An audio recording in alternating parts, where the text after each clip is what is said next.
Madame, Messieurs, très heureux de vous retrouver pour cette nouvelle édition de Décryptage sur Africa 24.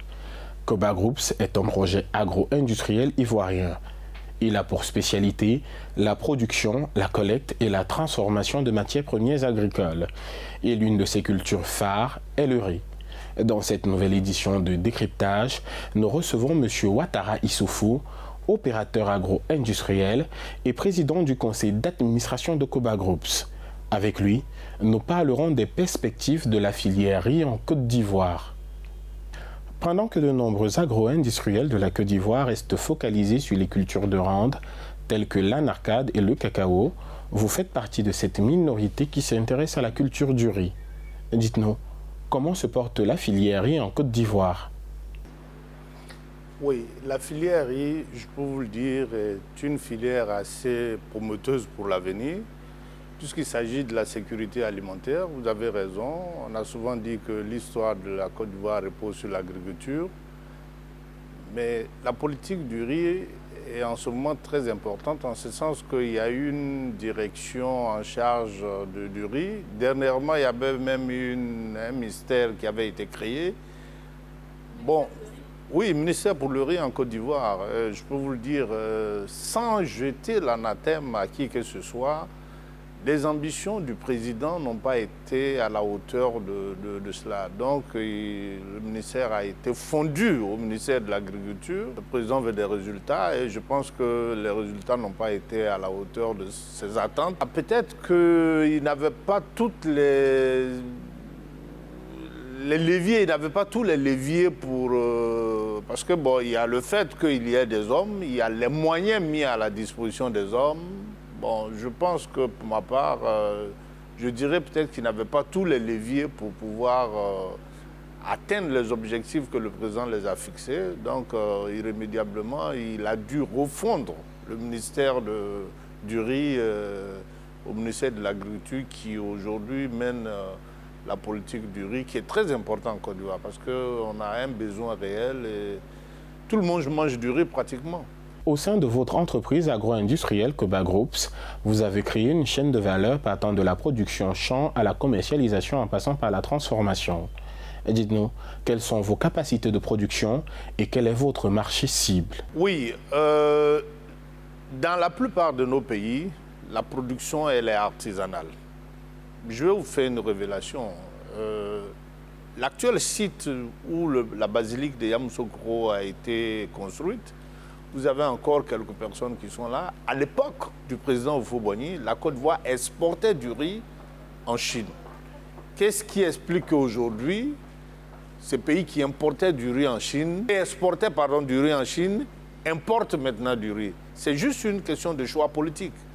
Si nous qui sommes dans la filière, nous travaillons avec nos moyens, nous avons un soutien, une intervention de l'État très clairement avec des machines, des motoculteurs, ainsi de suite. Aujourd'hui, quand vous parlez d'agriculteur, ce n'est pas celui qui prend la daba ou la machette pour aller faire 2-3 hectares en une journée. C'est celui qui a des tracteurs de machines qui vous taillent 100-200 hectares en 2 jours. C'est de cela qu'il s'agit. C'est comme ça qu'il faut voir. Sinon, si on se résume au daba, bon, on n'arrivera jamais à la... Je peux vous le dire. Selon les données du département américain de l'agriculture, les superficies et la production de riz en Afrique de l'Ouest devraient grimper à plus de 8% entre 2021 et 2022 pour se lever respectivement à 3,350 millions d'hectares pour une production d'un peu plus de 5 millions de tonnes. Dites-nous, ce rebond est-il de nature à répondre à la demande ouest-africaine et à limiter les importations? Nos estimations vont environ sur 10 000 tonnes. Ça, c'est vraiment le minimum. Mais ce n'est pas suffisant parce que, vous avez, je l'ai dit souvent à qui veut l'entendre. À l'époque, le ministre en question dont je parlais, et même l'actuel ministre de l'Agriculture, je lui en ai parlé. La stratégie que nous avions à Koba Group s'étend sur l'espace UEMOA. C'est 8 pays. Mais rassurez-vous, notre production ne suffit même pas le besoin national et même régional. Quand on Parce que aujourd'hui, ce que nous voulons faire 2-3 saisons, 2-3 campagnes. Mais on est à 1 ou 2 campagnes parce qu'on est lié aux tempéries et tout ça. On peut aller plus loin en faisant des barrages, en faisant des forages. Parce que si vous voulez faire le riz et que vous n'avez pas la maîtrise de l'eau, on est au Vietnam, renseignez-vous. Si vous n'avez pas la maîtrise de l'eau, vous ne pouvez rien faire. Voilà. Donc, notre projection, c'est sur l'espace UEMOA et ensuite l'espace CEDEAO, y compris le Grand Nigeria et tout. Voilà. La flambée des cours du blé et du maïs consécutive à la guerre en Ukraine aura-t-elle de forts impacts sur la sécurité alimentaire des populations? En tant qu'acteur de la filière, quelles sont les alternatives? Oui, vous avez le fleuve Niger et puis ça c'est structurel. Quand par exemple vous prenez la Côte d'Ivoire, qui est premier producteur de cacao, je vous fais les plus gros producteurs de cacao, planteurs de cacao, c'est des entités familiales. C'est sur 10 ou 15 hectares maximum. Mais la Côte d'Ivoire est le premier producteur de cacao mondial. Quand vous prenez les plantations en Malaisie et tout ça, ils ont des tracteurs, mais ils n'atteignent pas la capacité de la route.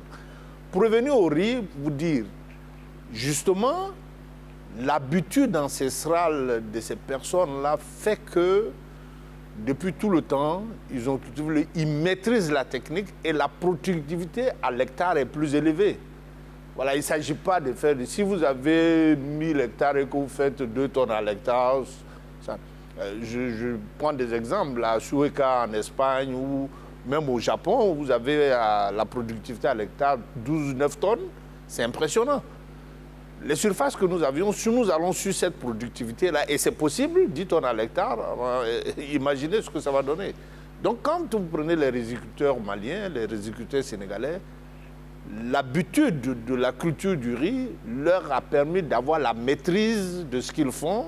Et ça fait que, évidemment, bien que la nature ne leur est pas favorable, ils ont une avance sur la Côte d'Ivoire.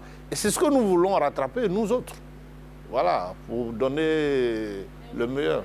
Vous avez pris part aux premières missions économiques de la francophonie. Dites-nous, quel profit pour votre entreprise Koba Groups? Moi, je le dis, c'est quoi 1 milliard de francs CFA, c'est quoi 2 millions, je sais pas moi, 1 500 000 d'euros. C'est pas grande chose. Quand on croit et qu'on parle, parce qu'il faut qu'il y ait une synergie entre le discours politique et la réalité. On veut des champions.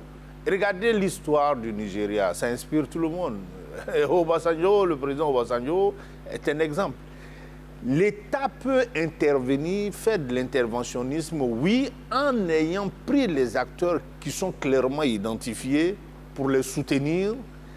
Et ensuite, que ce soit en equity ou en dette, quand vous avez des machines, vous amortissez ça sur 2-3 campagnes.